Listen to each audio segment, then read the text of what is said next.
Hey guys, welcome to Wrestling for the Weekend, September 16th edition. Got a lot to talk about. We haven't been on in a while, so yeah, let's get right into it. We're gonna start with some WWE, and we got Brendan and Chris, so the full crew today.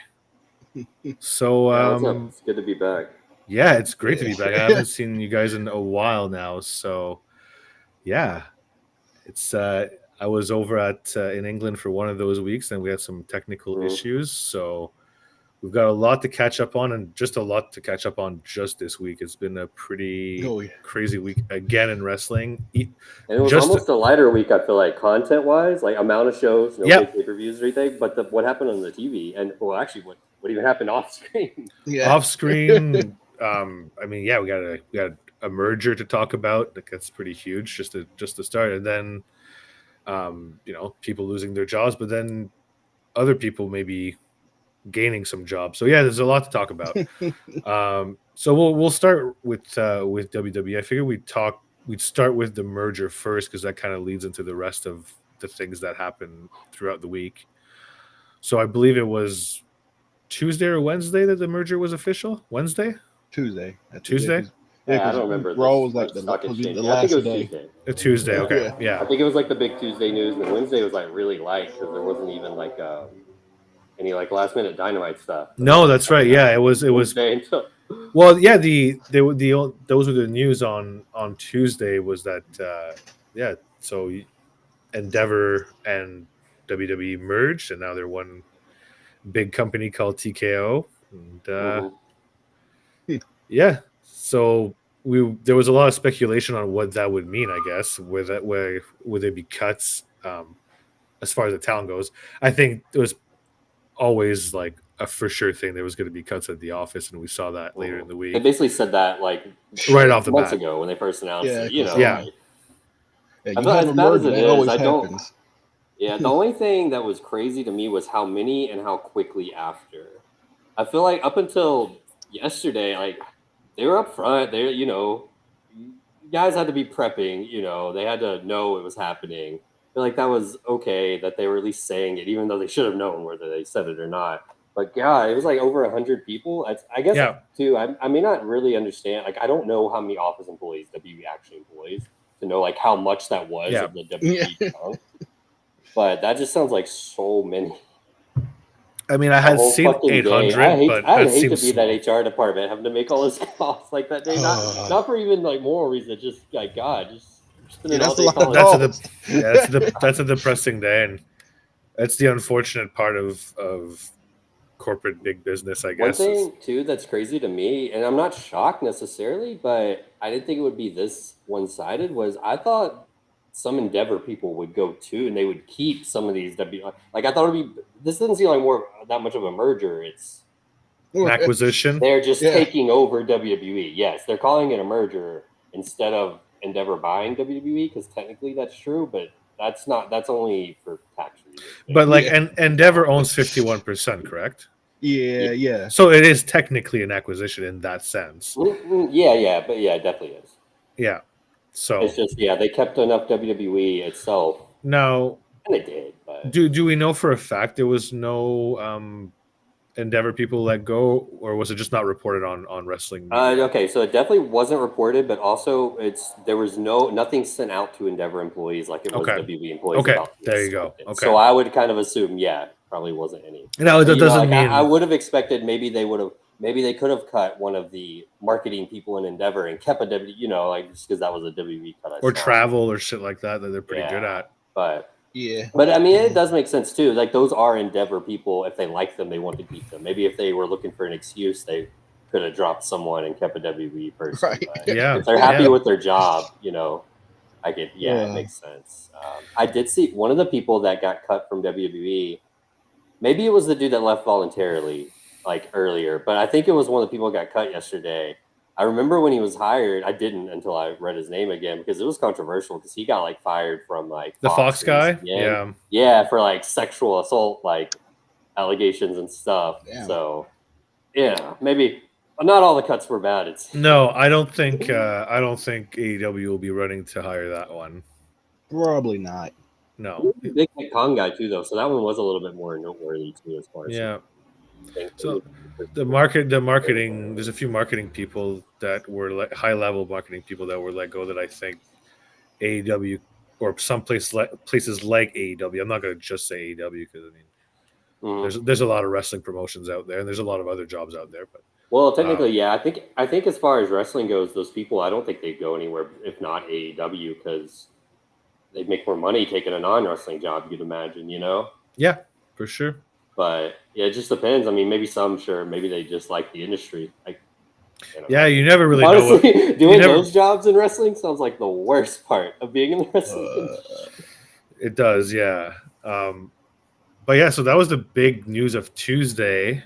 Trying to think if there's any other noteworthy news regarding WWE until this SmackDown. No, but I do just want to comment more on like the overall like presentation. I feel like of like the stock exchange and the company. I actually kind of like it. Like I think the whole TKO logo and stuff, it looks good. Like Oh yeah, the logo's clean. as far as like the future, bro, I don't even know what to expect. I don't know what's going to change, what's not going to change. I think nothing major is going to happen until they start getting deeper into the TV rights stuff. Yeah. Whatever happens with Yeah. both UFC and WWE there. If we get a little cross promotion, as in just like advertising, hey, UFC has a pay per view tomorrow and a SmackDown, stuff like that. I don't. That's whatever to me. I kind of like that stuff overall. Like, someone joked about like we're gonna have like Daniel Cormier like calling a UFC fight and be like, and this is what Drew McIntyre needs to do when he faces Roman Reigns next weekend.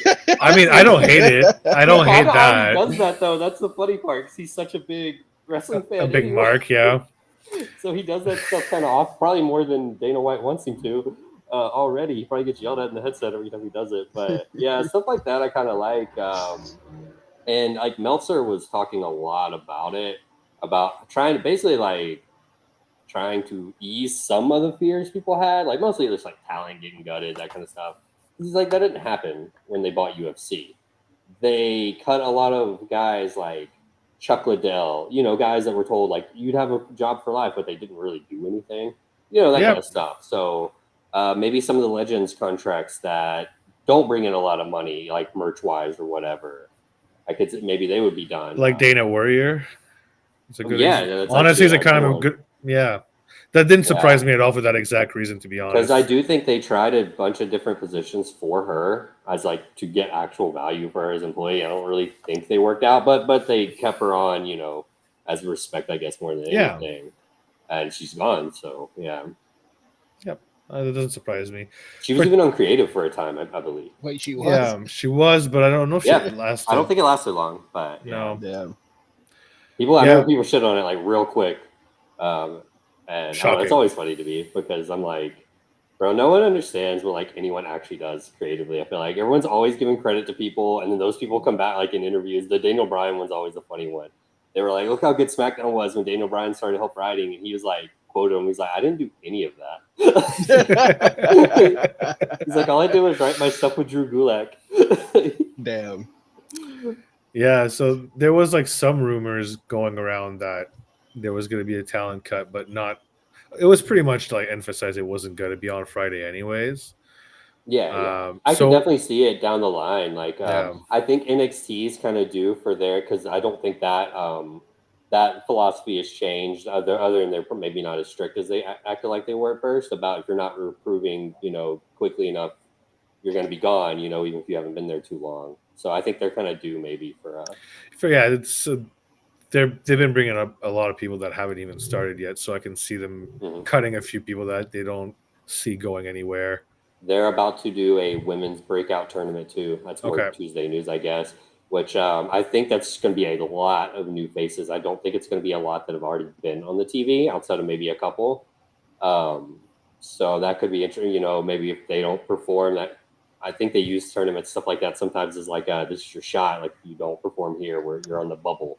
Yeah, I can see that. But other than that, main roster cuts though, I really don't expect any. Like, I could see people not renewing, not getting what they want. There's the Edge and the Drew rumors already out there, and maybe some others.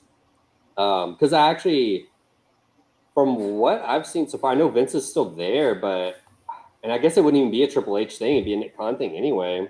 Be a They're Nick really Khan not thing for releasing sure. very much other than the NXT crop. When they're kind of going through that, maybe we will see more of an AEW kind of thing. Like, unless they just really need to cut costs, where they just let people go when their contracts, so they don't renew Yeah. themselves. Yeah. So that's a great point because there hasn't been a cut in a while.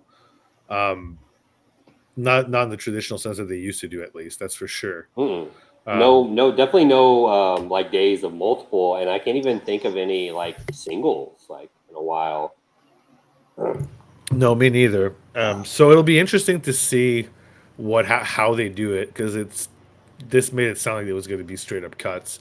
Whether that happens or not, we won't know until it happens.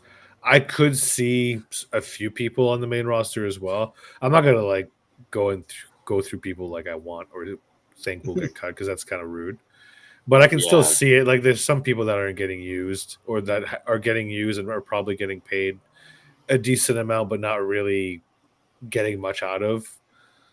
And if you mostly also if you look at the UFC method is like you said, like they've got their stars on top, but then anything below the stars and up and people that are below the stars, that's where they're going to trim a lot, right? So you could see your mid card guys that aren't really merch movers and are maybe on the older end of the age scale. I can see guys I like not saying he is gonna get cut, but like even guys like Sheamus, for example, I could see being in like on the bubble kind of guys. They're kind of up there in age and not necessarily bringing in that same kind of crowd that they used to be. I also wonder like how much like Triple H would be consulted before these That's a cuts, good point. or Yeah. because Vince, I don't think ever really cared. Like No. when he was still in charge and Nick Khan was making the cuts, because I do believe Nick Khan literally just made the cuts like via spreadsheet. Like he plugged in It did numbers feel and that way. saw what would save it. And I really think that's like Vince just was just like, I don't give a fuck. That sounds good to me. But I wonder if they would actually listen if Triple H was like, hold off on this one at least, or if there's like, nah, sorry, guy, like. Yeah, well, that's a great question, and I guess that's one thing we're gonna have to find out if and when it happens, right? Because we haven't really seen much of the Vince Triple H dynamic when it comes to like negative stuff, like cutting people or not renewing contracts yet, right? Not at all. And it's gonna Triple H happen. has only hired people, really. Yeah, And people give Triple H the credit. I'm sure he did that, but that's still to be approved by Nick Khan too. Yeah. of course it is. Of course it is. Yeah. But we're gonna see, right? Like we're gonna see how stuff's received. Like maybe we won't find out about certain stuff till like years down the line, but it's still gonna be interesting to see how it goes forward in the next like short, medium, and long term. I think because it's the first time that technically WWE is not owned by majorly owned by McMahon, right? There's So actually some crazy like history and irony with basically because you can spin it that basically the UFC has bought WWE. you can spin it that way. Sure. That's not technically what happened, yes, but to the layman, that is what it looks like happened. Yeah. And like it's been stories forever about how much like Shane McMahon was into MMA so early. He was trying to convince Vince to buy UFC like as early as like 2001 and 2002 and shit. And like, then 20 years later, they bought Vince. Who would have thought, right? Yeah, and also there's two like Meltzer loves telling this story. He's told it a million times like last year.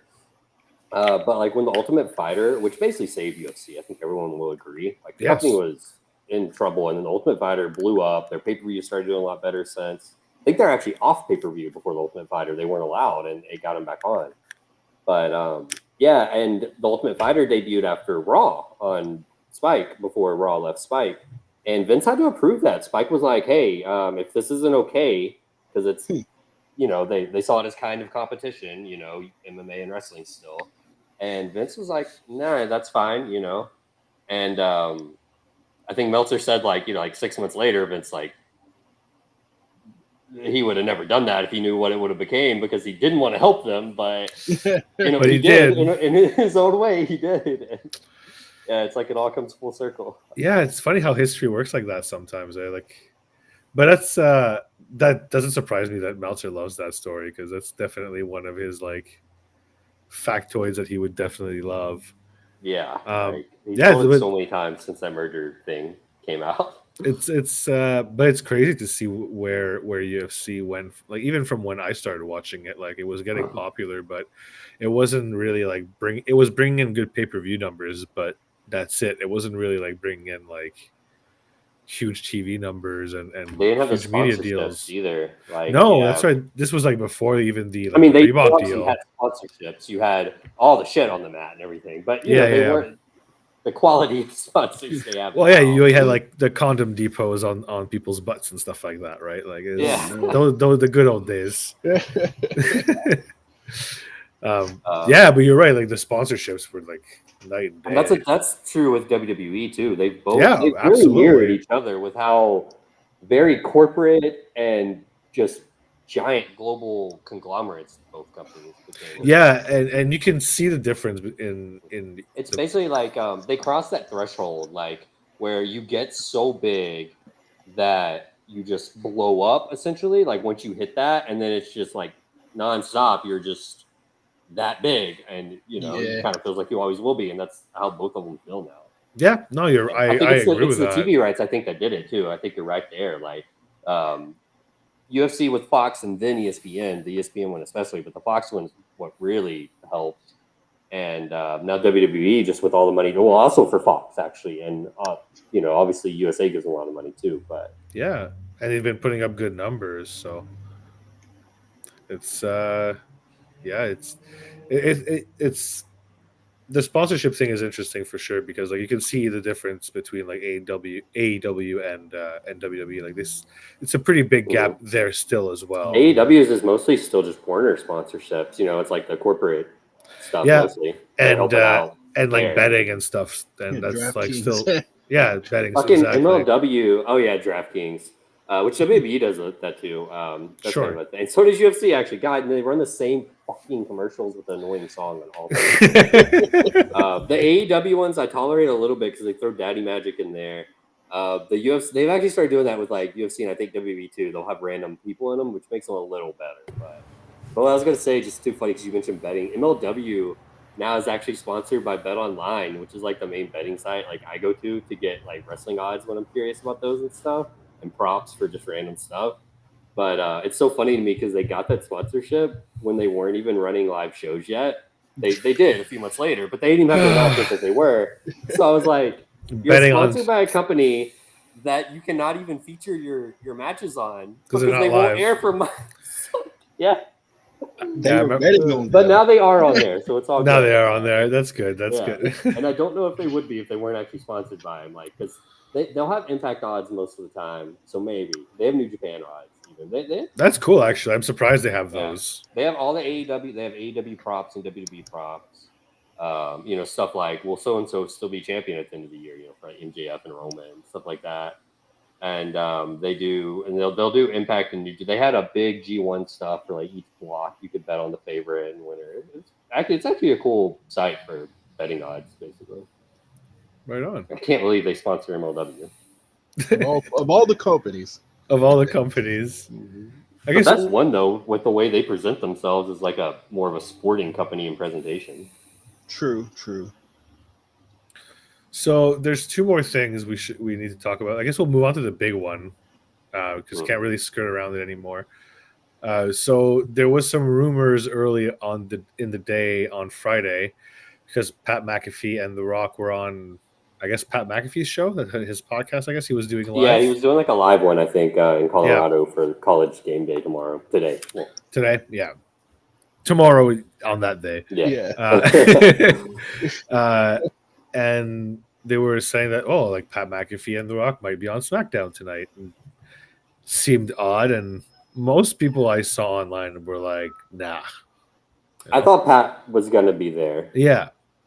I was like, "There's no way Rock shows up." Then they opened SmackDown, and Blaze's boy opened the show. That being Austin Like a 25-minute Theory. segment too. It was very long, and it was brought up that it was going long during the promo itself. But he started talking a bunch of trash to what's his name there, Pat McAfee, And then Pat McAfee kept making They got history. Remember the WrestleMania? That's right. And That's everything? right. Yeah, I that's right. forgot about it till. Yeah, that's right. With Vince too, right? I think Vince was involved in that. Yeah. Pat fought Vince after. That's right. After he beat Theory, then he loses to Vince. Beautiful. This is classic Vinceism right there. And technically, Theory has history with The Rock since he stole the egg from that Rock. Yes. Oh my goodness. I hope they bring that back. I hope they do.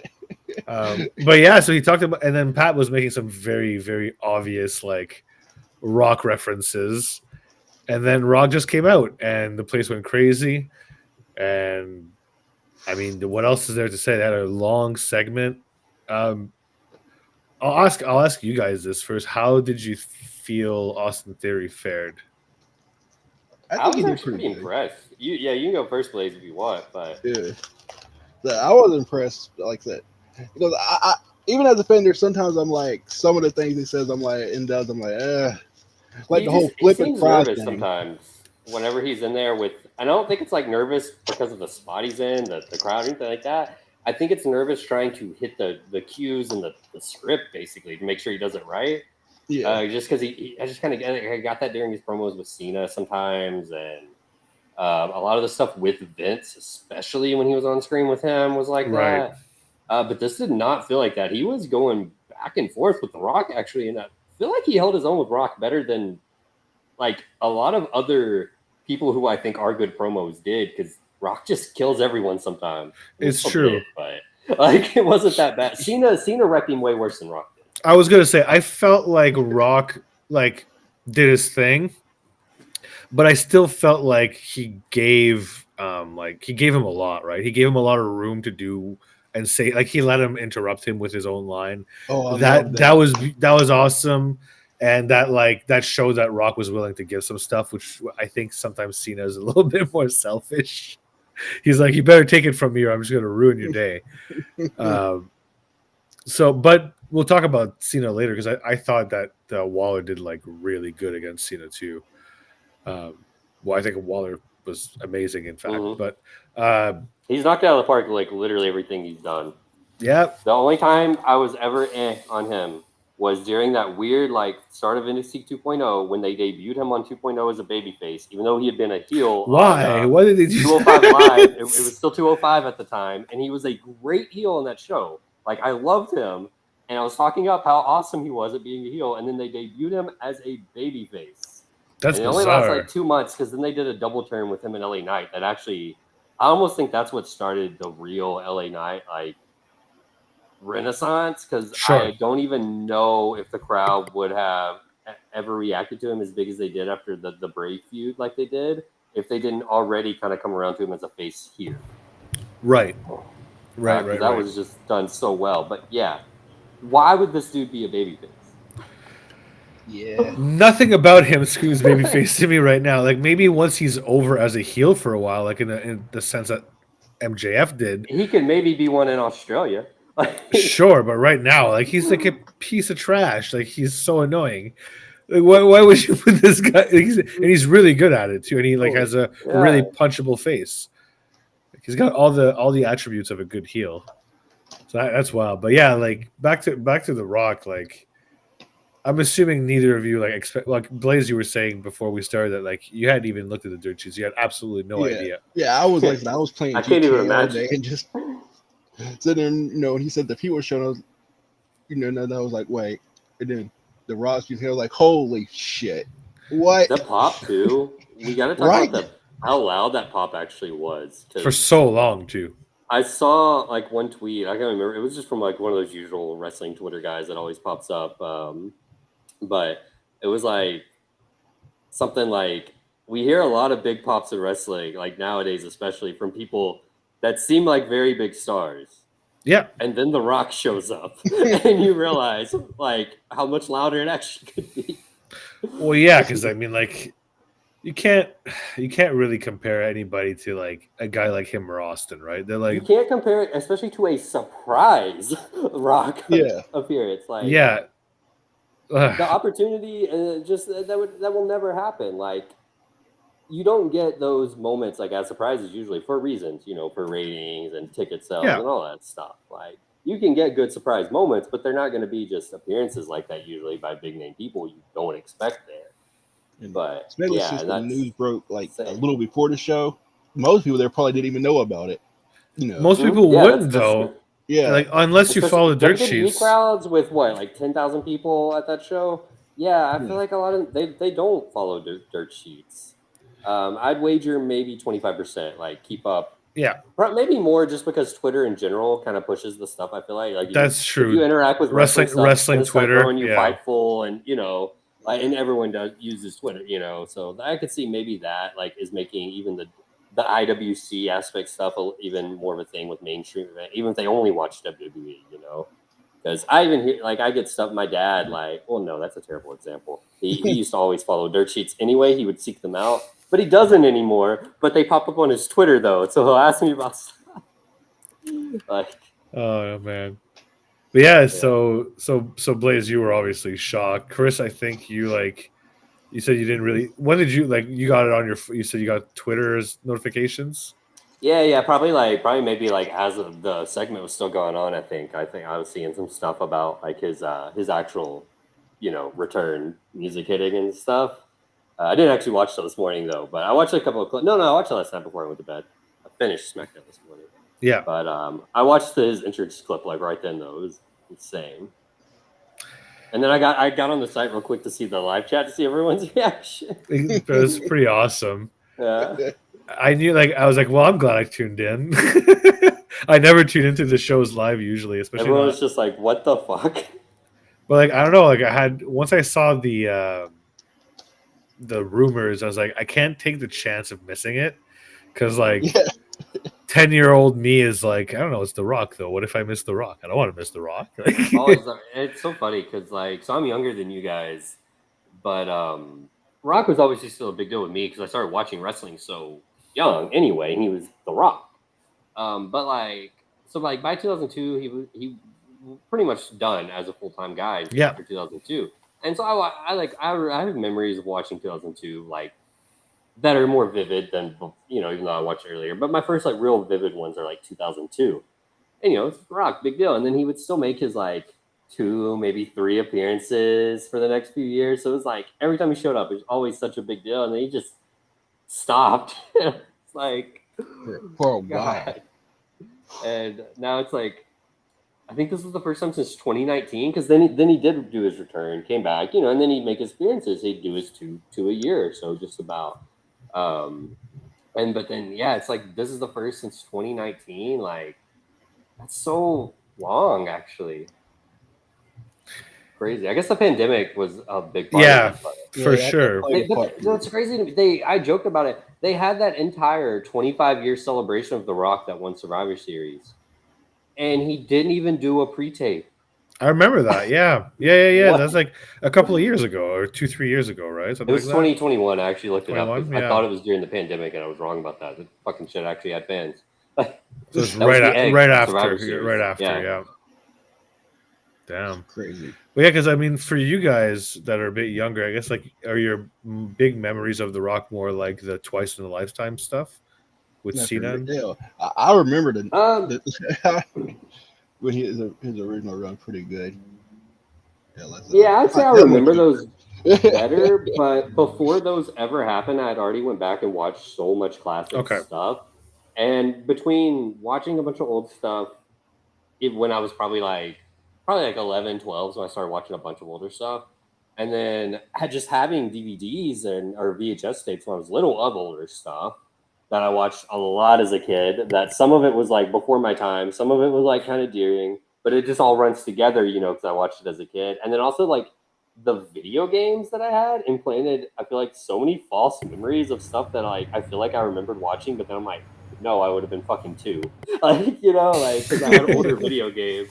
But I had them when I was so young that it feels like I grew up with it. So it's hard for me to even remember until I have to like piece the timeline back, like thinking back when I know stuff happened in wrestling, because I'm pretty good at remembering what years stuff happened in, to be like, no, I definitely couldn't have remembered that. It's not possible. And then it's like, okay, this is a maybe. And then others like, okay, I did watch this live. I do remember it. Yeah.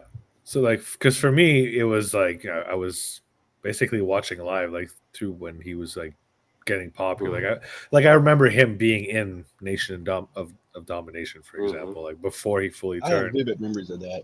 Yeah. But So yeah, I was watching the end, but just I have vivid memories yeah. of it. I've seen every single episode of that era of Raw, so like I feel like I do too. That's what I mean. But Yeah, yeah, it's just like definitely cannot. yeah, it's one of those things like for Nation me, was like 97, 98. I think he left in 98, if I'm right. yeah, But yeah. like yeah, him and Austin for me are just like they're just those guys that forever will pop me. Like, but like I think The Rock is a bit different in the sense that because he's like an international star, it's like not just wrestling fans, right? Like Yeah, it's so funny. So you bring it up, like I mentioned it to my girlfriend last night when I was like, oh shit, like The Rock showed up on the wrestling show tonight. She's like, Dwayne Johnson. I was like, yeah, that guy. sure, The actor. Yeah, sure, the actor. Dwayne Johnson. Yeah, But yeah, right. Like it's different for them. I don't even think I can't remember exactly the conversation, but I don't think she realized he actually even did wrestling before.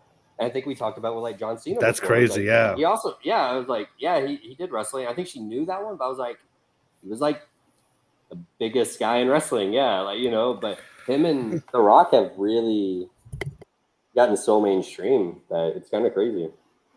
That makes sense, especially for like the younger generations that weren't like necessarily alive during their peak at wrestling. And then Yeah, I feel like even people that didn't watch wrestling knew him as like The Rock, the wrestler, for the longest time. People didn't even call him Dwayne Johnson in movies all the time. Like you said, it's like, oh, it's that movie with The Rock for a long time. But now it's now the newest generation. Like they mostly know him as Peak. I do remember when he first started using his name instead of The Rock, like in his movie credits, right? Because he had like a little dispute with WWE. I think his contract like actually ended, and he couldn't use The Rock unless they wanted like a lot of money or something. Was the thing. So he just straight up was Dwayne Johnson. Everyone's like, I don't think that's a good move for your career. Everyone knows you as The Rock. It worked out fine, eh? Yeah. Yeah, but it worked out fine for him. Yeah, that was probably more of the wrestling bubble talking to that I was hearing. That as we often do, think our opinion you can't really shut it out. Yeah. No. Yeah. You're right. But no, I find that fascinating though. Like there's it's gonna help bring up a lot of eyes on the product. Like there's no doubt about that. I have a question though about it. Yeah. So I can't remember if we even talked about this before, if it was before we went on air. So what, if anything, can you see this actually leading to? I'm kind of leaning towards it was just a one-off. That's also, I don't want to get my hopes up either.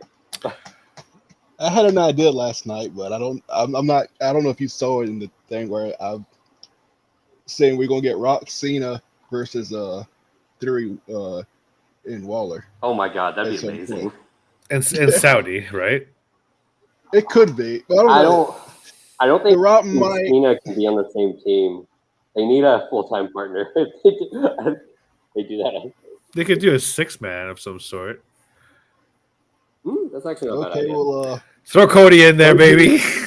Oh my! You know he wants it. You know he wants it. Can we please do that? You gotta throw Jimmy Uso on the other team. I have the match. It's gonna be Grayson Waller, Austin Theory, and let's say Pretty Deadly. They were doing a thing together before. Like the other guys back in time for this pay-per-view whenever Saudi is November. I think he will be. So he's already on the show. Yeah, those 4 against The Rock, Cena, Cody, and LA Knight. There's your super team. Oh my god. Jesus Christ. Oh, man. That match would be so mid. That'd be the best Saudi match ever. Oh my god. Or hell, you do that but you replace those 2 with Jay and Jimmy Uso on each team. Because that way they can have them my fight. god. That'd be pretty good too, though. That one would actually be good for that would actually have good heat. That's actually not a bad match. So one thing that was interesting is that nobody on the Bloodline, I don't think, even mentioned The Rock, even during the promo.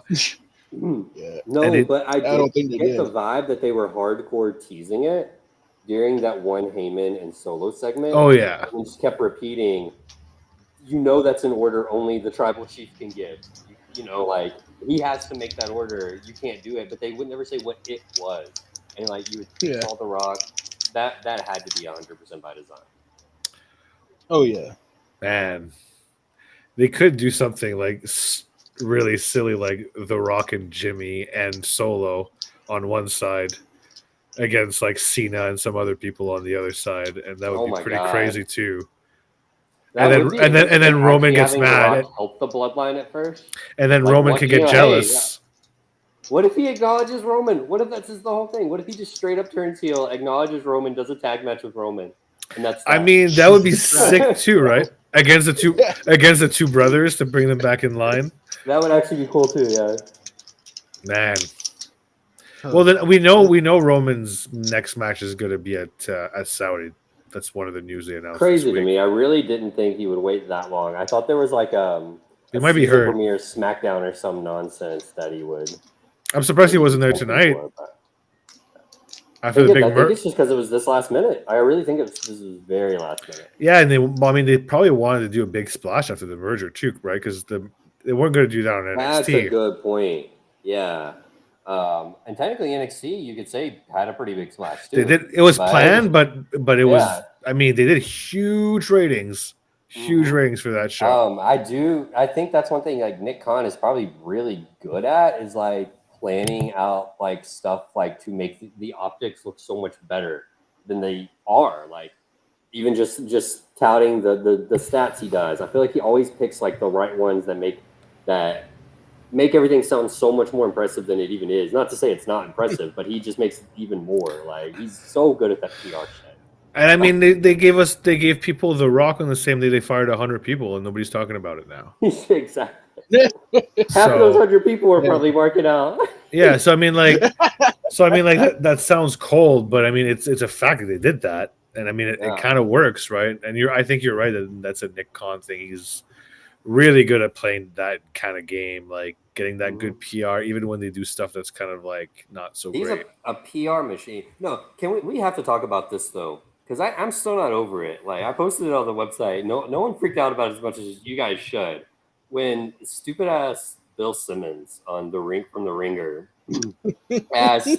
was joking, but he was asking Nick Khan about Stephanie, and he joked that they should bring in Test for an angle because Stephanie had that on-screen thing. I saw that on I didn't even see you reposted it, but I had seen it on Reddit. It's ridiculous. Yeah. That was such a dumb thing to ask. He's allegedly a wrestling fan. I thought he was, honestly. But he's so I've been annoyed with him for years, like as a media personality. But Nick Khan knew, like Nick Khan did not. It came in WWE till what, like 3-4 years ago? It was pre-pandemic. I know that. How did Nick Khan know off the top of his head that Test Andrew Martin died like a decade ago? Why would he know that? Fan. That is a career mid-carder that hasn't wrestled in WWE since 2007. What did you say, Blaze? I think he's a wrestling fan though, because supposedly, like The Rock's known him since they were real young or whatever. And he like that's true. I have heard that. He's a talent agent, right? He shows all the time in Hawaii or whatever. Yeah, and this just proves to me that he has to be a fan. Because to a degree, at least, don't even give a fuck about Tests anymore. Like right, but you still have to watch it, right? So it's pretty. We could talk about NXT. That's a good segue because that's one thing I want to get into quickly as well. Is Becky is now NXT Women's Champion, and they did a massive rating for that. The match was really really good, and it'll be interesting where they go with that. Like how long she's going to hold on to that belt. Yeah, I'm interested because some people think of No Mercy, but I'm not sure. I think that's too soon. I really don't think she should drop it that soon. I'm not gonna say that's wrong by any means, though. Like, it's a very obvious, kind of predictable thing that they might just go with. But I think you just ride it out longer. Like I don't know when are the TV rights up for them? Isn't it still like not till like next August or whatever? I mean, something like that. Get a deal done before then because that's when they expire. But I think it's around this time. Longer. You want to keep these ratings up more. Like you're not done yet, you know. With I agree. Stuff. I agree, and I think that you're not really hurting Tiffany by having the belt off her at all. Like people already know how good she is. She doesn't need to be having a dominant reign. And I mean, and there's other reasons too. I mean, we've all heard. We'll get into it when we talk about AEW, but there's like rumors of maybe some some high level people coming into NXT as well that you can match up with Becky and probably make a lot of money right away too and get some Yeah. massive ratings. They could really turn NXT, and also like I do want to say like, man, NXT is still it's one of my favorite shows of the week most of the time. They'll do some dumb shit every now and then, but like to me, I look at it kind of like Impact. Like Scott Steiner. it's so it's so cheesy that I love it. Like, and then they'll end up having. Oh my god, that's loud. But That was very loud. Sorry, guys. yeah, no, you're good. But they'll end up having great matches for the most part. Yeah, there's some green talent, but I also enjoy seeing when I know it's green talent in a match. I clearly have lower expectations, Sure. and I like seeing them progress as long as I see that they are progressing and that I feel like they're not booked to be like exposed. I consider it like a successful segment. Like even if it's a match, and then most of the cheesy stuff, I just like. I look forward to it. Like as long as it's not just like super cringy. But yeah, I don't know. I think it's a great. I think it's better than Raw most weeks, and probably SmackDown too, unless Wow. SmackDown just does crazy stuff like this week. Sure, yeah. Yeah, it's not. I do agree a lot with the Impact comparison. It's so much like Impact. I've made that comparison before as like a casual watcher of both shows, and they remind me of each other a lot. Like it does feel like Impact on a bigger budget with flashier presentation, whereas I find Impact really leans into like the campiness. I don't know how much long. It sounds like they're getting better production soon, so who knows how long that's going to last. I'm really excited about that. Yeah, it's good for them, man. Too, by the way, I hope it's good. That's going to be. Me too. I'd love for NXT to get out of the PC more too. Like I know they are for their premium events. Thankfully, don't seem to be doing any at the PC anymore, which is good. But man, if they could get that TV show, I know it saves a lot of money and it's good for the talent to be there because they're training too. But I don't know, it would make the TV a lot better, I think, presentation wise. Yeah, I think so too. It'd be cool to have every few months have like a episode that's somewhere on the road. I think if they gotta be like every their Florida loop, but maybe the problem is they do really cheap and small arenas that they wouldn't do them for TV. But I would love to just stay in Florida and just be at a different arena every week. Would be nice to me, I think. That could work too. Yeah, I think it would help them a lot for sure. That same crowd can get tired, and it's harder to assess who's actually over after a while, right? So it's been the problem. I feel like the crowd just gets bored some weeks and they just start chanting random shit. Yeah. Like. I think we can move on from WWE now. I think we've spent quite a lot of times on there. Unless you guys have anything else you want to add, I don't think Raw was that crazy. So we'll move on to AEW. We'll move on to one of the more interesting news since Rampage has aired too. So Jade and Statlander did have their rematch last night, and Statlander did win. On late Wednesday night after Dynamite, Fightful tweeted out that they were hearing that Jade was wrapping up with AEW and most likely was going to be signing with WWE. Those rumors have continued throughout the week. I think there's only one or two people that are contesting it, but it doesn't seem. Fightful seems pretty bullish on the fact that they've got the right information. So, just from their track record, I'm probably just we're gonna go err on the side that they're likely correct, even though they have reported nothing is final. So things can always change. So that's pretty big news for AEW. It's going to be a pretty big loss, quite frankly. I'd say it's bigger news for AEW than WWE. I think is a good way to put it. Yeah. But I don't think it's a big loss in the sense, but also I feel like it's almost a relief for Tony's booking because I think he struggled to book Jade. I think so. Yeah, we can get into that. Now he doesn't have to. It's a loss because I think it could have been a lot more, but I do think it might result into some actually better women's stuff. Not to any fault of Jade. That's more of he just struggled to book her and it made some stuff worse. Yeah, he didn't seem to know how to make her lose. I think that's quite clear. Which is so funny because that match last night was amazing. She lost clean, and if she stayed, it wouldn't hurt her at all. She could No. go right into another program. She just had a good match, showed everyone she could. People would be excited to see her next one. You could turn her baby. You could easily turn her baby face off of that Yeah. loss alone, much more than you could the last one. Especially the post-match part. Yeah, because she wasn't happy with Mark Sterling, and she was respectful of her opponent, which are two really good things, right? So it sounds like she is going. Who knows if things are going to change? I mean, anything's possible in wrestling, so can't really. I did listen to. I think it was Meltzer. It may have been Okay. Sean Ross Sapp though, but I can't remember. One of those two guys. They don't think there's any chance she goes to NXT first. I think it was Meltzer.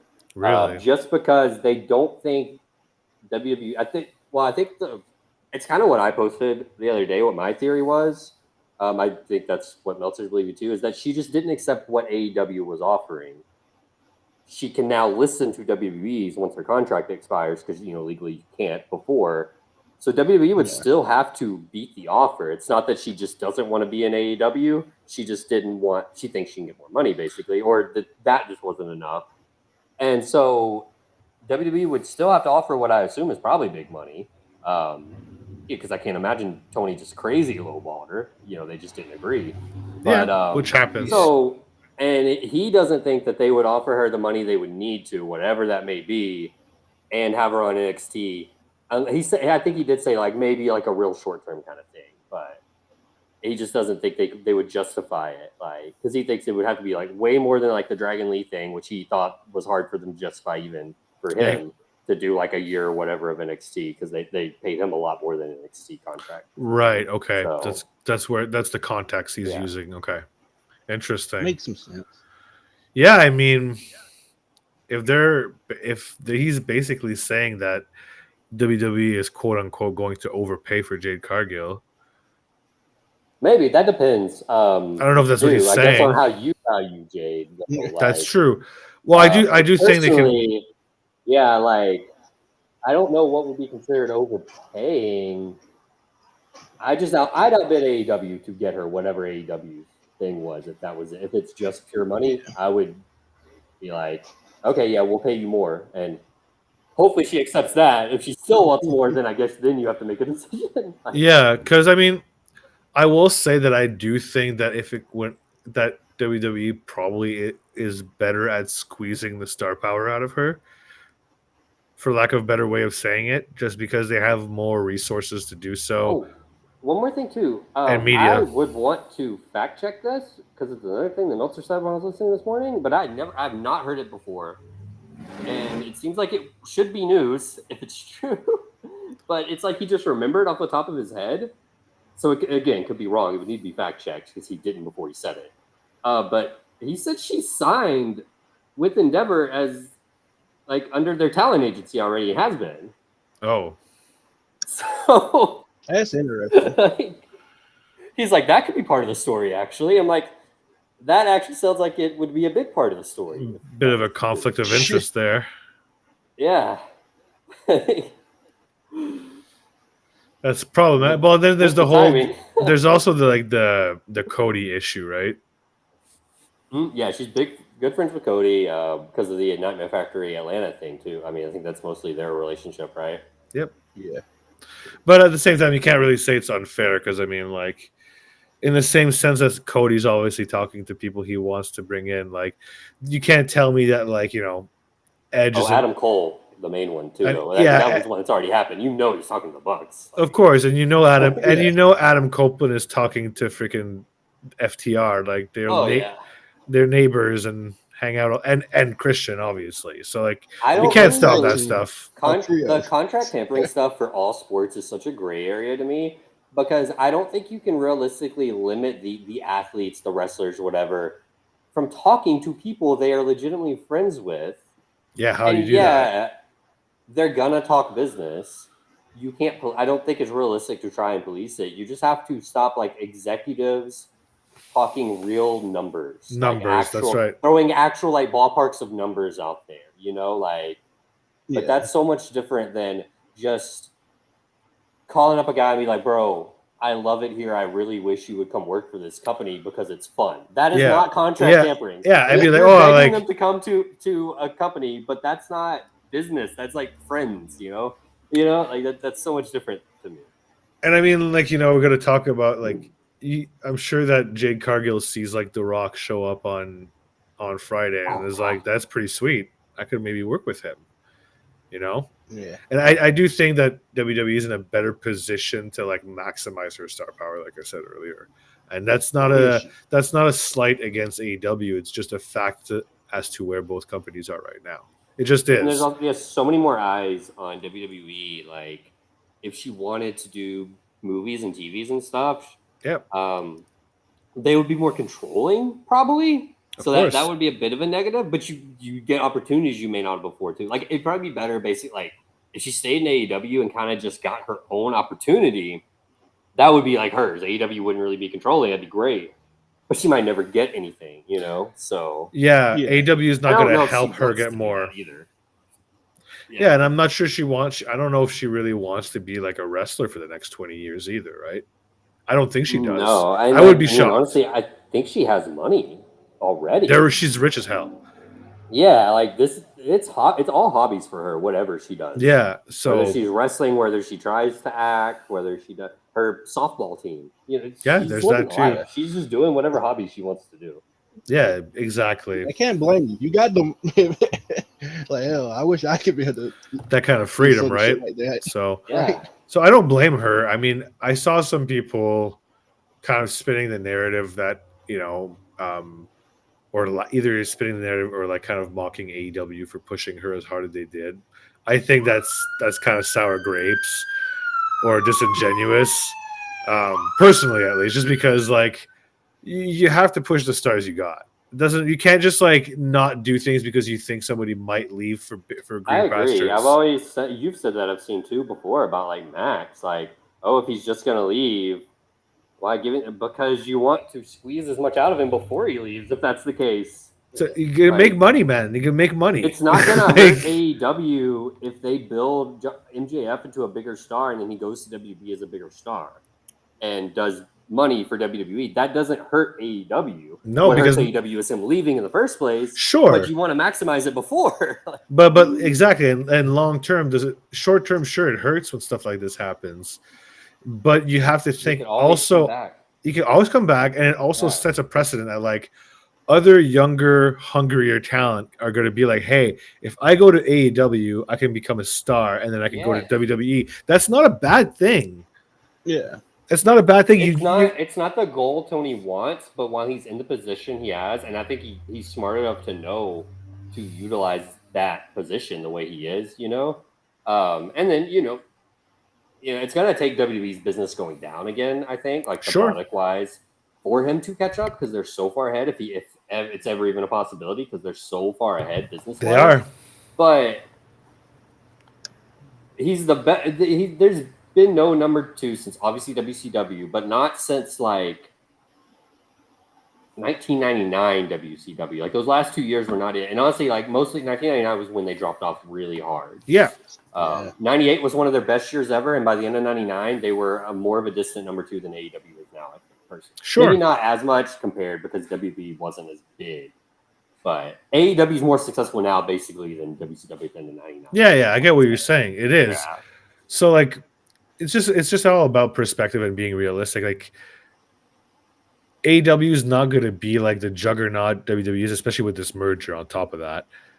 But it's okay. It's a 4-year-old company. Like, it's fine. It's going to be fine. We can talk about it too, because I do think some of the recent like low attendances for Dynamites and stuff is a little concerning. But I'm like, you still gotta wait a little bit. Like, their product was on a little bit of a downturn. Like, yeah, tickets are gonna be lower. It's not impossible to get hot again and sell better. And some aren't even bad. It's only like certain markets. Like, let's be honest. It's so weird to focus. Like that Cincinnati attendance, for Dynamite was absolutely atrocious. Like it was, but the show did really well on TV. Anomaly, but that's more of an anomaly than even other recent like lower attendances. That one was really low. Like it was. The other lower ones, I'd say.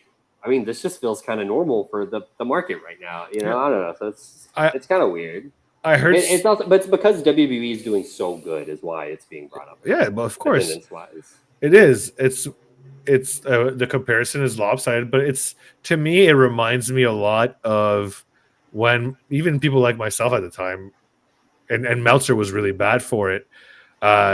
He's probably one of the worst for it. When WWE was so low and hitting historical lows, and AEW was hitting really big highs, we were having the opposite discussion, and it was that was really a perfect storm of events too. and it's not different, and it's not that different than what's happening right now. Nobody predicted that WWE was going to get this hot. I don't believe anybody who tells you otherwise. Nobody could predict that Vince would get ousted, that Hunter would come in and make the product hotter. It's funny too, because now they have it the best of both ways. They the product like literally their business went up because of Triple H. I think everyone would agree. You can't deny that. There was too much of a distinct difference right after from both business and product. And coming out of it, and now Vince just came back a few months later anyway. Like but it didn't matter because the product was good. The best of both worlds, and he came back, and to his credit, I guess. He is more hands off than he was before. Even if he does still do stuff sometimes, I think most weeks he doesn't. It's remotely now, anyways. Yeah, and so the product stayed good, which is what it needed. Yeah, so like I mean, nobody could have predicted that at the time where AEW was at its hottest, because at that time, like people kind of have short memories. Like WWE was not trying at all, and they were like doing some of their. They were also doing bad business. They were also had attendance problems like 5 years ago. AEW was outdrawing WWE attendance wise. They were TV right after when they first started touring again in 2021. Both companies they were outdrawing WWE for attendance for probably maybe about 6 months or so. And then it became more even, and then just over time WWE started doing more and more because AEW went down and WWE went up. So so I think it's normal to be worried a little bit, to be concerned. I think is fine, but I'm not like I don't think the sky is falling or anything like that. Different. Like I would say the numbers are concerning. Like in a vacuum, you look at them like, if I'm in the company, I'm like, that's not good. We got to do something to fix this. But they're not concerning. Like I'm not concerned necessarily because I know what you're saying. I think they can just fix it. Like I'm not worried that it won't be handled necessarily, but it just should be an eye opener, I think, for some people at the company in some cases, and I'm sure it is. That's another reason why I'm not concerned. I mean, there's a lot of issues, and we can discuss most of them. I don't think they're blissfully ignorant, I mean, like we know one of the issues that we've seen online a lot is their prices are very expensive, and I heard this point on no one wants those cheap $20 tickets either when they do still have some. No, they don't. They're so far. You gotta price the decent seats a little better. Yeah, because a lot of times you've got a difference between like $30 for the nosebleeds, and then the next tier after that is like $150. Let me go on a little rant here about New Japan. They're running the venue that AEW normally runs here in November, which New Japan ran 2 years ago, and they only sold like 300 fucking tickets in a building that seats like 6,000 to 7,000. AEW, I think, got 6 the first time and like 5 or 4 the other times coming back. They definitely didn't hit 1K. I don't even think they hit 500. The tickets, I think the venue might set the prices because I do believe they're the exact same prices AEW runs. So maybe it's not New Japan's fault, but they're 300 for your front row. The floor seats are minimum, I believe, 150. There may be some for 100. You're still in like 80s, 90s for the one like the not floor seats, but the ones that are still really close, like the lower bowls, whatever they're called, And then the cheapest, I believe, are 30, maybe 40 actually for not. But which the venue's good. You actually have a good vantage point from pretty much all the cheap seats still. I've done both, like it's but that's insane. I'm not buying tickets till. Honestly, I might buy tickets the day of because obviously they're not. Because I've decided I'm going. I'm gonna go as long as nothing comes up. But I'm not buying tickets in advance for that one.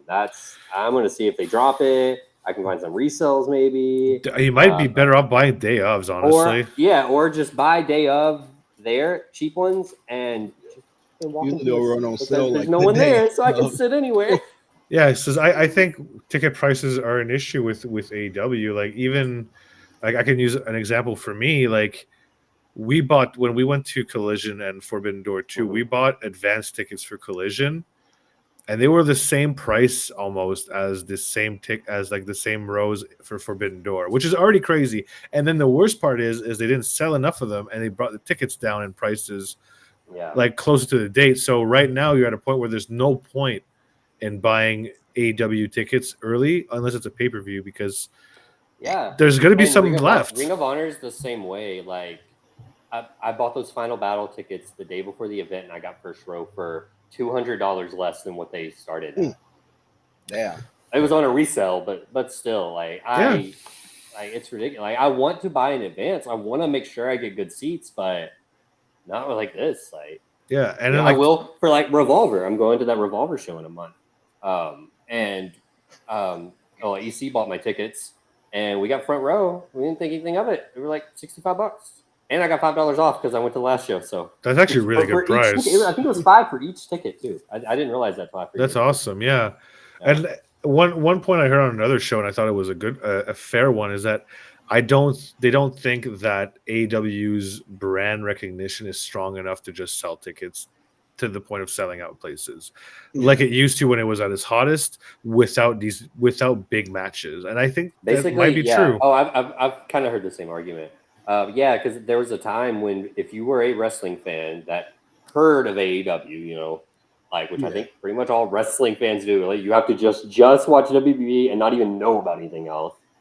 You were going. If they're coming to your city, you're going. Because it was new and fresh, right? Now you think about it, like if they come here and it's not a Dynamite, if they do like another Rampage Battle of the Belts thing, which I went to one time and it was great, I'd probably still go, but I would definitely think about it. I wouldn't just instantly, I'm going. Like the first few years, and that's fair. I wouldn't go because I've yet to get to go to one, so that's different. That's different for sure, absolutely. It's like I've not got to go to one, so I'm like, okay, I want to experience it. But if I'm like, I'm going to jump on it right away. And I think their brand did take a hit the last year. Honest, quite frankly, from All Out to All Out. Mm-hmm.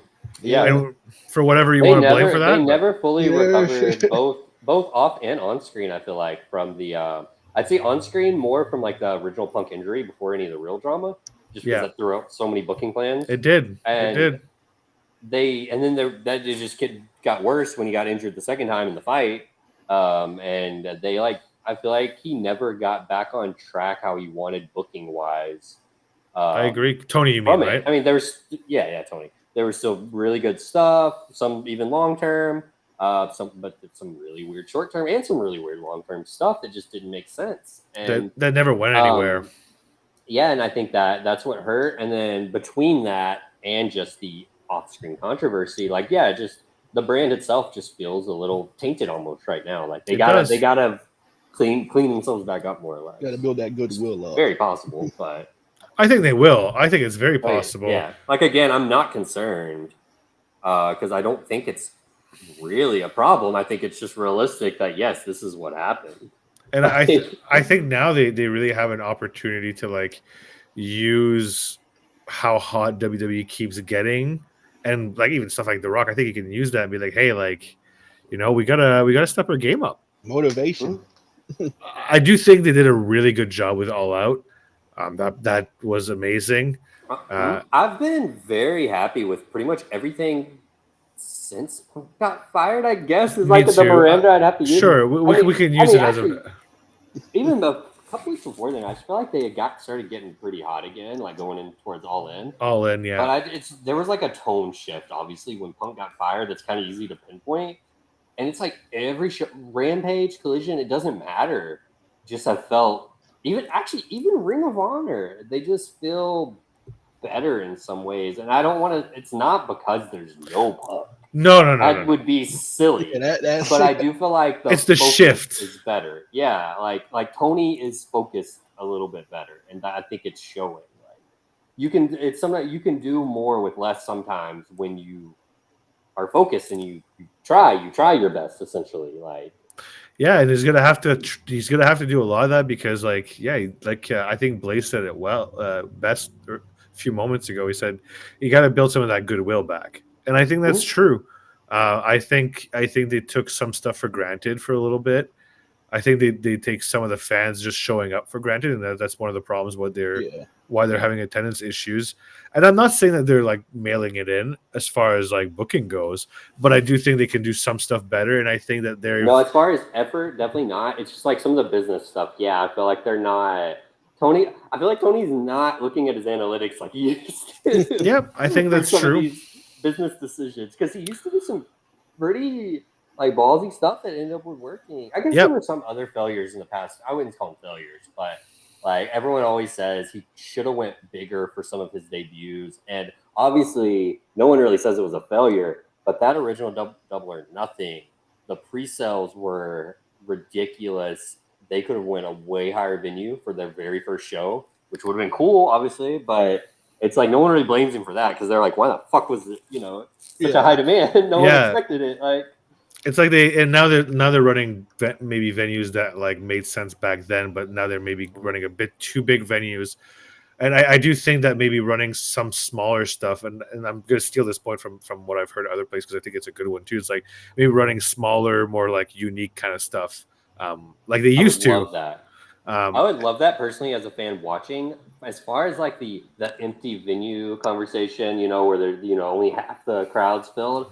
I kind of don't care unless they're spending too much on the venues, which we don't know. That will know. Yeah, If it's not losing the money because they're getting too out of a venue, I kind of don't care because it doesn't come across bad on TV most of the time the way they present it.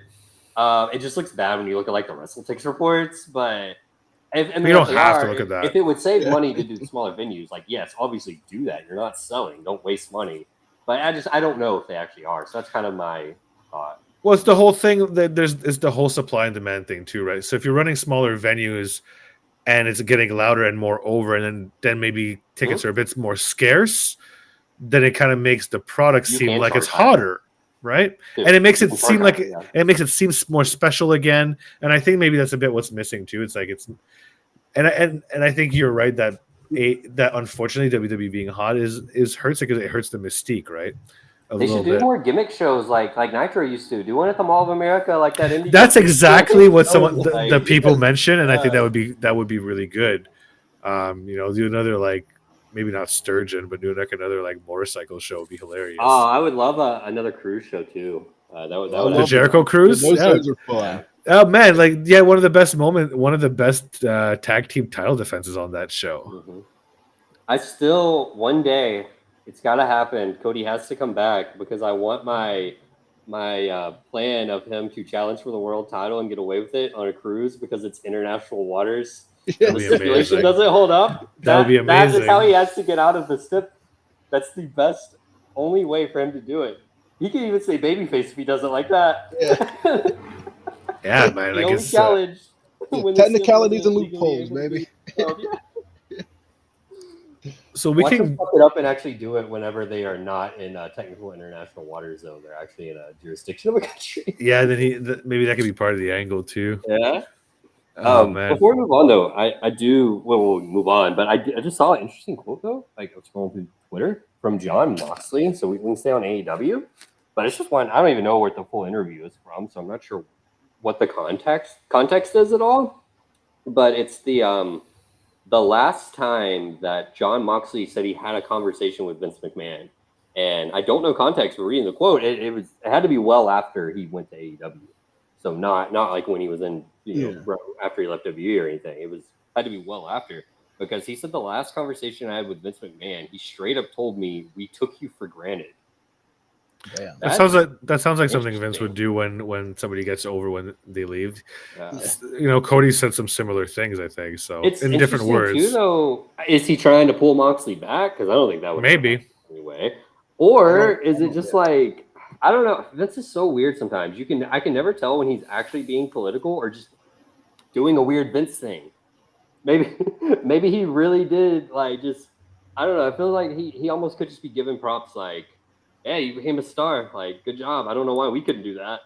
Yeah. Even though, I do think some people, downplay his success in WWE. Like, he was super over in, a multiple... They treated him like a huge deal most of the time. He was just goofy and they gave him bad material, but they never booked him badly from, a a kayfabe point of view is like That's right. success-wise. That's right. Yeah. People just didn't like the content. He was a multiple-time champion, always treated as a top main event guy. Like, super over all the time.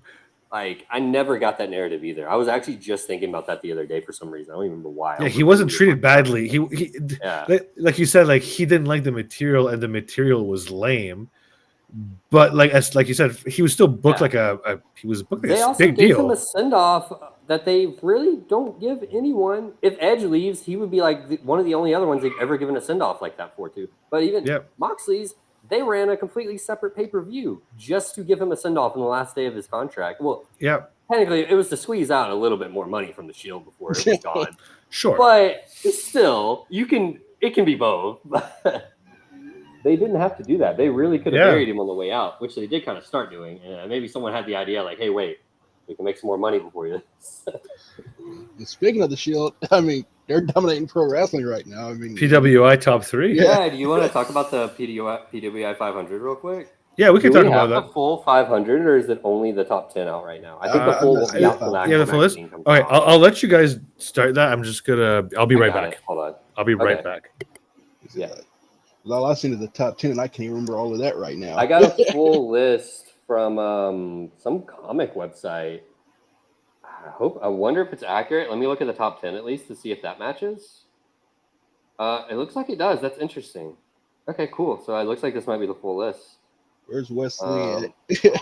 Yeah, that's what I'm gonna do when Jeff gets back. I'm gonna I'll have you guys just name some people that aren't in the top 10, and I'll find them real quick to see what they are, so we can kind of talk about some stuff. Because I love lists like this. Like, I hate when people get like actually mad at them, but I love just like talking. I like what I like doing because it is a kayfabe list. Honestly, kayfabe is fake and subjective, so it's fun to try and see like if you can argue why they put someone above someone else. Like, well, maybe they're ahead of them because, instead of just arguing like this is stupid, this person should be higher. Like, no one gives a fuck. That's why I went with Wesley, because he had that good North. I don't know how much weight NXT has, which the NXT in the North American title specific, but that's an interesting one. Yeah, I'll look at it for a good minute. Real quick, I'll read out the top 10. So it's Seth Rollins, Roman Reigns, Jon Moxley, Gunther, El Hijo del Vikingo, MJF, Kazuchika Okada, Orange Cassidy, Josh Alexander, and Cody Rhodes is your top 10. So, Jeff, what I said I'd have you guys do, since I have the full 500 apparently from this website that I think is accurate, is you guys just kind of name some people that were not in the top 10 that you don't know where they are, and I'll look them up real quick, and we can kind of look at if that's too high, too low, what we think, and I'll mention who's around them too. So Blaze wanted to know Wesley, though. Let me look at that. Ooh, a little lower than I would have expected with this title reign, but that proves they don't rate the North American that high. He's 66. Oh, he is right below Phoenix at 65, and right above Blake Christian 67, who I should point out I don't think Blake Christian won the JCW title before the evaluation period ended, so he didn't. That's possible. Oh, okay, that makes more sense then, especially with how high Masha was. If he did, it was on the very end, because you got to remember their evaluation goes from like July to July, basically. Okay. The 30th of one year to the first the next year, like first to the first, I don't know, so whatever, July to July. I control a little bit and ask you where Naito is because I know where he is. Oh yeah, apparently he didn't make it. Yeah, just to be sure, he's not on there. And they said it was a clerical error. I don't doubt it. They don't take it as seriously as internet fans do. It's more of like a fun thing. Yeah. Like, especially once they get past like top 20, bro, they're just throwing people on there. They like writing the bios. It's just fun for them. Like it's 500 fucking names. Let me think of who I can think of that I didn't see was on. You want to talk about who's number 500? I guess that would be like the mystery. Yeah, who's Mr. 500? PWA 500. It is Andre Chase. Chase, you represent. That's a great Mr. 500. It's funny because I don't even recognize a bunch of the names above him. I assume they're international. They kind of sound like they're UK people. Just going by the names. What about Theory? Is he? Did he make the list? I'm probably reading. Had to make it. Did Sonata make top 10? 11th. I remember his right out of the top 10. But Austin Theory's 45, right below Yuji Nagata, who was like All Japan champion, so that Right. makes sense. And he was right above Mystico in CMLL. That's Nice. cool. That's a pretty Also, decent. I will say the only one. So I was telling Blaze before, what I like to do when these lists come out, other than make fun of the people that are actually mad about them, is I like to try and like justify the list, like with kayfabe. Like, not I may not necessarily agree, but since it is kayfabe, which is fake and subjective, I'm like, okay, well maybe this belt is not way very high. Like for Wesley, would be an example. Okay, Yeah. clearly the North American title is not viewed as prestigious in the list makers' eyes. He had a long reign. Just Same with Yeah. OC, right? Yes, and he still got 8 though, which is pretty high, I'd say. But I think that's a testament because I don't think that title was viewed very high, at least at the start. The one I don't think I can defend. How did Cody make? Okay, thank you. Because I don't mind love Cody, but so much. Yeah. He was only active for half the period. The only justification I can kind of do is the Royal Rumble is a very prestigious accolade. I will give that. And But he was number main eventing 30. WrestleMania itself, you can't weight that. You got to just look at the stat. Like you can't use that kind of logic. I know. I thought about that too. And I will say even losing in a main event of a very big WrestleMania, that can give points. I will concede that can still give points even though he lost. And he has a good win-loss record outside of that. He's only lost to like what, Roman and Brock. He beat Brock, I guess, but he lost to twice, Brock too. and he lost once. But no, he's not top 10 by all these categories, I don't think. And maybe it's because I think they normally weight titles higher. So I've gotten used to that, and I do think I like that they weight titles kind of high. It make them seem a little bit more meaningful than they actually do on some of the products sometimes. I really can't defend that top 10. I would put like maybe 14, 15, maybe a little. I'd accept top 15, top 20 because great win-loss record, clearly a big star. Like let me look at some of these names here, like around that era. So it's a lot of champions still though popping up. I'm trying to find big names that didn't have any like title reigns to like kind of make claim for. Bryan Danielson at 16 is a good one. Sure, that's a good comparison for Cody, I think, and I'd put them really close. I think I was about to say I'd put Danielson ahead for sure. But that's more like a match quality thing. Fucker loses too much. He's barely beat anybody. He lost to MJF. He did beat Okada, though. He did have all those TV matches, too, loading up to MJF, where he was beaten. Those are pretty decent name talents for the most part. He beat John Moxley as well. So you can go with that, yeah. And Okada's a big one, yeah. Because Okada's actually... No, Okada was champion for most of it, because Sonata beat him. He was. Well, that's the thing. Like, to me, like... There's no effing way you can have Sonata lower than Cody when Sonata beat Okada, and Okada will have such a crazy reign. I don't even think I would have Sonata at 11th though, like in a vacuum. Like, no, I get your Cody comparison. I think Sonata's too high too. He hasn't really beaten the title until about a month before the evaluation period ended. So it's not like he really has much of a reign to credit. And he doesn't have he hasn't really beaten anybody since. He was doing terrible before he joined Just Five Guys. It wasn't until he joined Just Five Guys he had a really good run. Okay. Going. So yeah, that's a kayfabe one I kind of disagree with too. Fair enough. But I do like seeing a lot of these non-AEW and WWE names kind of high. A lot of them are very much title reign related, like Alexander Hammerstone. Where's Zach? Sabre Jr.? Yeah. That one? Yeah. 36. That's the title that they don't like then, because he's had a pretty dominant year. Mm-hmm. The TV title. Yeah, I wouldn't say that's very much. He has the most defenses of any New Japan champion since the IWGP era started in like the 80s. That's crazy. And he hasn't even held it for a year. Okada has like a 3-year title reign, and he already passed Okada's. That was the record before.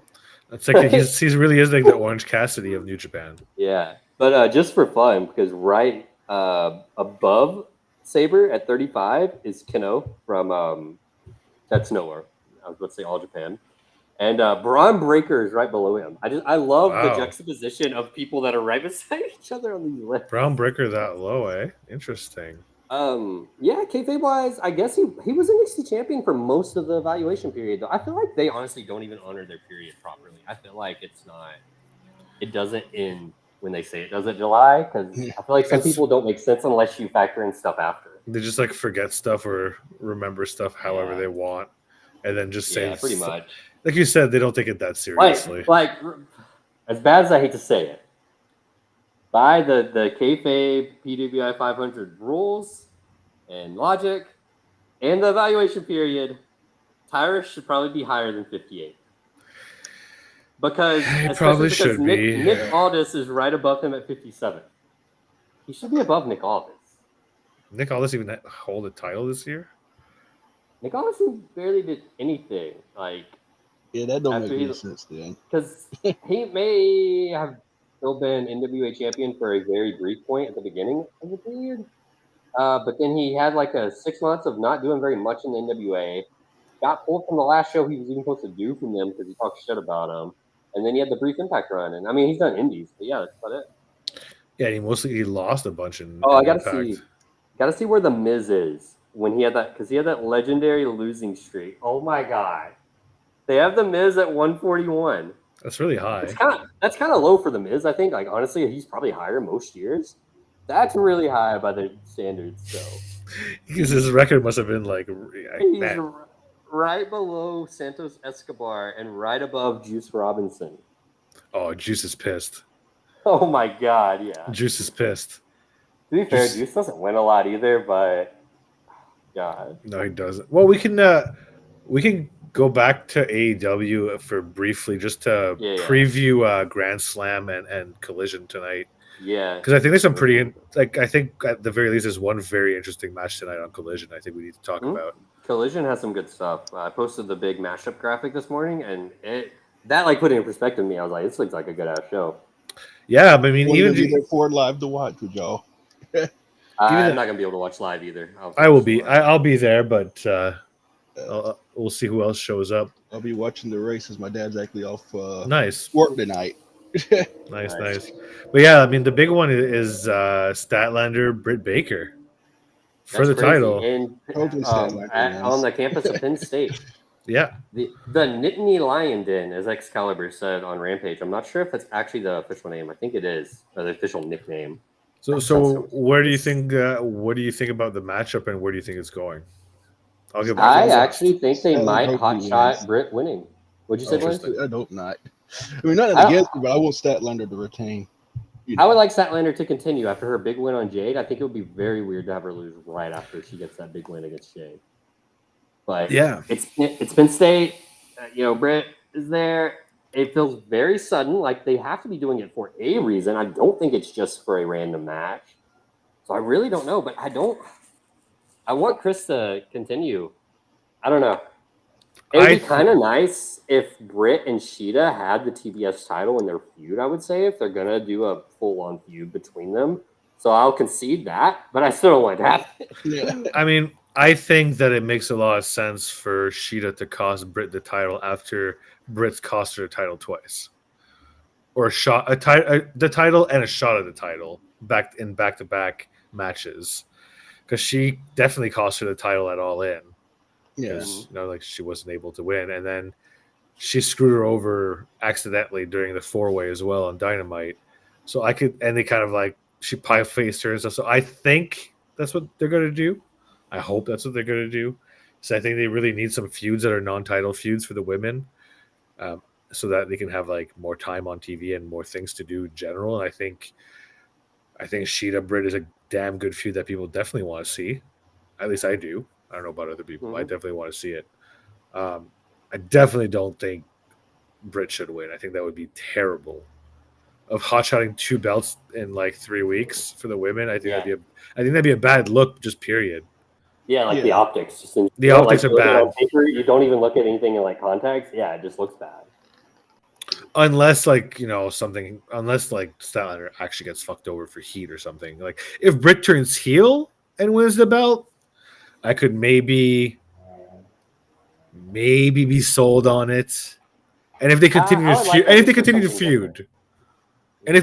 feud, if she just turns heel, wins the belt, and then it becomes another open challenge thing, then absolutely not. Don't do this shit. Without even a heel turn. If they work Statlander, and also without even Britt winning, they can do this either way. If Statlander can get worked into this Britt Sheeta feud, that would actually be cool with me too. Sure, if they want. Yeah, that could be okay. I know you're just saying non-title feuds, and that would make it a title feud still, but I think it's really good. if it's if they do like a 3-way feud for the TBS title and all 3 women are featured, then that's great. I don't have a problem with that. What I don't want is like a 1 week 3-way match and then that's it. That would be lame. Like just do something with it. Give me a story of some kind. So that's what I would do there. There's a few other cool matches on Collision we go through quickly. There's the Uno match against who is he up against? Anthony Bowens. Yeah, that's right. Yep. That's right. I really like this 6-man feud already. And I think that match is going to be really good. I really liked Uno's promo on They Rampage. need to just let Uno talk the whole time and stop letting John Silver. Honestly, when they're doing the serious stuff, he can do his comedy, but I can't take it. Honestly, and Uno's so good. He's improved so much on the mic. He's so confident right now, and I think it's just time to let him go, man. Just let him be the leader of that group and let him just take the mic time because that promo ruled. And like it's not the first time Uno's cut a really good promo. So he has cut some really good ones this year alone. So yeah, the one against Moxley was really good as well. Yeah, that feud was really good. So it's time to just let this guy do his thing, man. Like he doesn't have that much time left on his bum card, I don't think either. So just let him. Honestly, let them win the belts. I don't know if they should do it right away. You don't need long reigns with these trios titles. No. I think they're actually better to be hot-shotted. There's titles you can hot-shot, and there's some you shouldn't. I don't know. But there's ones that don't need the prestige necessarily. They're there for props, for lack of a better word, and use them properly, and they will benefit you. Yeah, they don't even have to hold on to them. Like I know they want to sell those belts there, but that's true. Actually, they would have to lose back pretty quick because the Acclaim probably do need a longer run because of the custom belts. But you can have them lose and then get it back a couple of weeks later. It's not that big of a deal. Like that's like when John Cena lost the spinny title to Edge, and Edge just like kept it, and John Cena beating back like 3 weeks later. Yeah, sure. I was like, that's why they didn't change the title. But then they ended up not changing the title anyway. Like after Cena finally lost the belt again, they kept it for 5 years. My God, 5 years. That's wild, actually. Yeah. But yeah, so that's pretty interesting, I think, too. 6. What else is on the card? Let me double check. You said you had it pulled up? Yeah, pull it up. Yeah. So both 2 returns, Andrade El Idolo versus Scorpio Sky, both coming back from good. Scorp was hurt, and I think Andrade actually may have had a little minor one too. He was either hurt or off for personal reasons. Yeah, for the last couple of weeks. And then so that'll be fun with both of them returning. So Scorpio never actually was able to make his debut, right? Or didn't he? No, he had 1 return match, I think. It was like a squash match. Yeah, and then he hurt himself warming up for a Rampage match. Bad luck, yeah. Weird story, yeah. Do something real quick. FTR is defending against Iron Savages, and that's going to be great. Challenge. That's going to be great. Excited. I like this Iron Savage gimmick now. They finally found one that worked. Did we lose Blaze? Where'd you go? We lose Blaze for good? We'll see. Yeah, we'll give him some time. See if he comes back. But they got the Hardys versus the Righteous, which is the Righteous's AEW debut, I think. I don't think they've done a Rampage match yet. I don't think they've showed up on screen yet at all. And there's no dark or anything, and ROH wouldn't technically count. So yeah. And then the tag match, Danielson and Castagnoli versus Big Bill and Ricky Stark. Yeah, that's gonna be sick. I mean, I'm always down for some Danielson. There he is. Yeah, you good? Yeah, I had to go do something real quick. No worries. Yeah, I'm happy to see more Danielson and more Ricky Starks. So that's gonna be great. That's a star-studded tag team in my opinion. It's gonna be good. I'm really down with that. So. I don't think we've seen a lot of Danielson tagging with Castagnoli either. It's been a lot of Moxie Castagnoli, and he really hasn't tagged with many of them. No, he hasn't. He's doing separate stuff a lot, or he's hurt. Yeah. But he was doing his Danielverse stuff when he was against Mox, obviously, which made sense at the time. But I like him in tags, and I think him and Claudio is just gonna rip it out, man. It's gonna be awesome. And then FTR as well. That's going to be 2 really fun tag matches. You know what's kind of insane? I just thought about a little side fun fact, I guess, before we leave. In 2020, Yeah, that was the whole pretty much pandemic year where WWE was in the Thunderdome and everything. No, I might have it wrong. No, I don't. Never mind. It's not the fun fact I thought. Because the Bryan one was a year later. It was in 21 after fans came back. But I was gonna say Roman like defended the title in the reign he's currently on against Claudio and Danielson within like a couple months of each other. But I think it was a year. I forgot they had He that short Claudio feud. Yeah, he had a couple matches against Claudio in the empty arena, really good ones too. And but I think the Danielson ones didn't come till a year later with the Edge stuff, and then he had a singles match, and that was Danielson's actually his last WWE match, was losing to Roman. Right. But I just thought that was kind of interesting. It's the same reign that Roman is still on. It's crazy.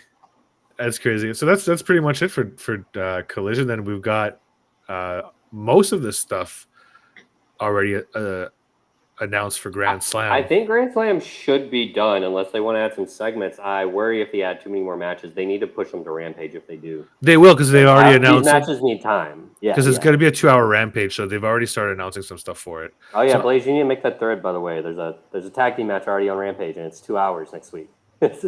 Yeah, I won't get it when I go to here in a minute. Perfect. Yeah. So the main one. So we can go through like this quickly, the stuff that got announced, and then we can call it a day. Mm-hmm. So there was the big one is Joe against MJF, which was probably going to be the main event, I would assume. Oh, definitely. That's going to be amazing. Would main event Claudio Eddie, but I don't think they will, nor necessarily should they. If they do that, they should do. If they do that, they should do MJF and Joe opening it and go big time. To get that's a great idea. To get the ratings. That's actually what they should do. That's what they should do. Yeah, I think that's a good idea, right? So yeah, and then the other big one is like they'll probably open with Moxley though. It would be the OC slot, so that would make sense. it's the new Moxley slot now. They've done it like Collision and Dynamite since he's won the belt. I think it's kind of funny. In a row. Two Dynamites and one Collision. I think it's a very Tonyism there for sure. The international title slot, I guess. I got excited whenever I saw that the formula was back. Not necessarily that formula, but just when I saw that he was doing a formula again, because that was when Dynamite was at its best. It was when he was very obviously following a good formula, though. Yeah, he always had Punk in slot 2 doing promos for a while. Always. It was always that exact slot. Like, now they've got the women there. But that was their best time. Yeah, it was. You open with some big match, and then it's like, up next, CM Punk. Just gotta let Tony do let Tony do his weird slotting stuff. But yeah, so like we mentioned, Claudio versus Eddie, and that's title versus title. It's not that's just right. ROH title. That's right. It's the New Japan Strong title too. So funny to have a title versus title match on AEW where neither is an AEW title technically. It's the most AEW thing ever. Yes. And it's my most hyped match by far. Me too. It's gonna be amazing. I really hope that Eddie wins. We got he better. We kind of already talked about the Moxley match. He's defending the international title against Rey Fenix. They kind of held off on that. I thought they were going to do that one in Moxley's hometown, but they held off on a Grand Slam, which I think move some tickets. They've had one match before that was really good. Yes. The one he got injured in. Yeah, that's right. That's the story. And Saraya and Toni Storm for the title. Which that's interesting, just because I honestly don't know. They might go ahead and take it off Saraya. I don't think they will, but it's the possibilities there. I'm not even a comment. all I know is there's going to be some sort of fuckery. I just don't know what it's going to be. What I'm very interested in is the crowd reaction, because Saraya's still been very heelish, like literally outside of England. That was definitely just she's definitely a heel. She's a heel. Only in England, yeah. She was being a heel again, like the next time she was on screen. And Tony's still over it. I think she's going to get cheered really big. And so I think they'll play up to it on purpose, which will make it better. And it's going to be interesting because I think you can run this. You can run a very odd, delusional face Toni Storm with this gimmick. And I think it would work. And it would just be so funny. I honestly don't want. I think it might be better for her to lose for that character too, to make her even more crazy. and kind of give her more reasons to be completely delusional. She would And have to get bit. I think she needs to get screwed by the Outcast. Yes, It's not yes. losing the match that needs to happen. It's losing like Yeah. her friends necessarily being alone. They have. Oh yeah, and I That would think be I think Ruby's going to turn on her 100%. Oh, she's so over Tony shit. That's like very obvious. Yeah, so that's going to happen, and they're going to break up. I mean, there's a lot of interesting things that could happen. I mean, it would be very interesting if a certain person showed up. I think it's probably too early still, Oh, yeah. though. I think it's still early for You talking about Mercedes? Yeah. For an ankle, I feel like it could be any day now, and Need a big crowd. I feel like it's been quieter. And that kind of usually means Something's up. Other than her Edge tweet, which blew up. I mean, that was it. That convinced me more than anything that she was going to AEW. Watch it come out that they have the same like talent agent or something. Then I would be like, well, she just spoiled it For sure. That'd be hilarious. But yeah, is there anything? What was last the match on match? the card though? Yes. Is Chris Jericho versus Sammy Guevara, which I actually think they've done a good job building that one. That's one of my favorite cards. Yeah. Yeah. I actually really like this card, and I really like that match too. Like, I'm intrigued by most of the matches on this card, which I think is really good. Makes me really want to tune in to watch it. So I think they'll do good TV numbers. I hope so, at least, because I think most of the stuff's been built up really well. And then they announced something on Rampage as well. I just don't remember what it was. I think tickets will sell better too, because I think they finally did lower the prices. They did. We talked about. They did. It's too much. Yeah, which they already sold like 6,000 at the real high prices, so I'm sure they made a shit ton of money already. But and who knows? Ridiculous when you see them break like last year, they broke the gate of the first one, but they had like 8,000 less people. That I don't like that. I wouldn't tout the stat if that's true. And I mean, I almost assume that they're gonna announce something with Danielson on either the Rampage or the Dynamite as well, because that tag match is leading somewhere tonight. Yes, it just is. So real quick before we're done, too, the tag match on Rampage that we mentioned was Darby and Sting, right? Not Nick. It was Darby and Sting not Nick Wayne. It was Sting, yeah. And they're against Christian and Luchasaurus. Mm-hmm. Interesting. Father of the Year, Christian Cage, that is. Yeah, which means they could actually run it back basically at the pay-per-view in some kind of 6-man, or just do Darby and Nick since they're both from. Or or Edge. Who knows? Yeah.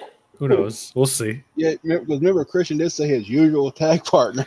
That was on purpose too. The slow, the pause. Oh, yeah, he was clearly talking about Luchasaurus, but that was on purpose. Yeah. Of course, they know what they're doing. Yeah. The AEW and WWE have done this before. They love doing this stuff. This kind of like meta teasing, right? A lot of times, I think it's the talent themselves too. They just want to pop themselves. Of course. All right. Well, I think we'll call it a day for now. I think we've hit everything we wanted to talk about. We can talk about Impact 1000 next week because they're technically splitting the show into 2 shows anyways. That's true too, and I think some of the better matches will be next week too. Yeah, so we'll have some more results, but we have a lot. We'll talk about Impact. It was going to be good. We find out the fire results too. Gotta say, what's that?